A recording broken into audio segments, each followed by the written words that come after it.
এবং এই দাবি বিগত 2 মাস যাবৎ সারা ইসলামপুরে বিভিন্ন ইউনিয়নে ওয়ার্ডে আজকে মানববন্ধন চলছে, বিভিন্ন কর্মসূচি চলছে।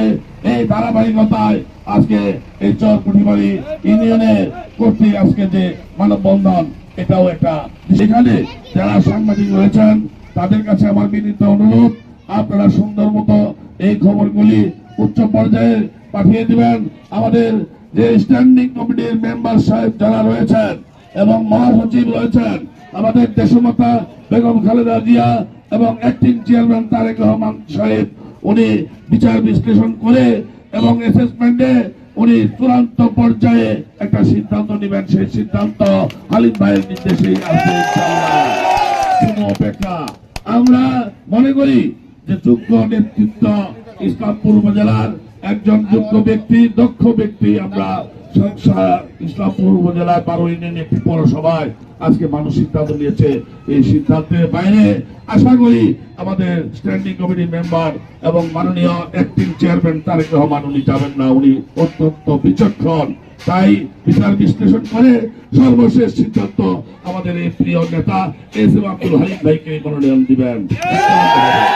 আরেকটি কথা বলতে চাই, আমাদের যে স্ট্যান্ডিং কমিটির মেম্বার সাহেব রয়েছেন তার ছোট ভাই ফরাদ খানের যে মিছিলে, ফরাদ খানের গাড়ি বহরে যে হামলা করেছিল, তারা আমাদের বিএনপির লোক নয়, তারা ভাড়া করা বিএনপির লোক বাবু সাহেবের, সেখানে তারা হামলা করেছিল।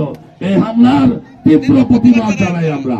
আমাদের প্রিয় নেতা এস.এম. আব্দুল হালিম ভাই উনি বলেছেন শান্তি শৃঙ্খলা ভাবে, সুশৃঙ্খল ভাবে, শান্তিপূর্ণ ভাবে তোমরা এই মানববন্ধন থেকে 12 ইউনিয়ন একটি পৌরসভায় আমরা শান্তিপূর্ণ ভাবে কর্মসূচিগুলি করে যাচ্ছি।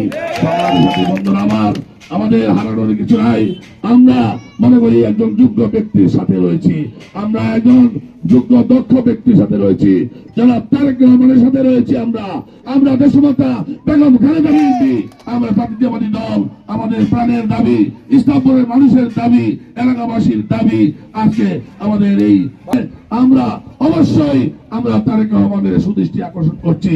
আমাদের প্রিয় নেতা তারেক রহমান উনি অত্যন্ত বিচক্ষণ, দক্ষ, উনি আমাদের বিচার বিশ্লেষণ করে সর্বশেষ চূড়ান্ত সিদ্ধান্ত আমাদের পক্ষে আসবে এস.এম. আব্দুল হালিম ভাইয়ের।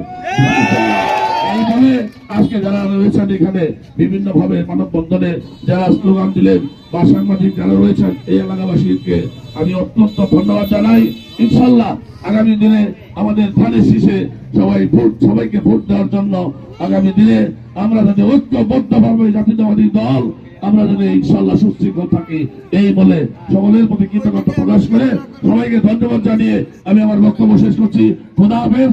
বাংলাদেশ জিন্দাবাদ। শহীদ জিয়া মরহুম দেশনেত্রী বেগম খালেদা জিয়া জিন্দাবাদ। তারুণ্যের অহংকার তারেক রহমান জিন্দাবাদ।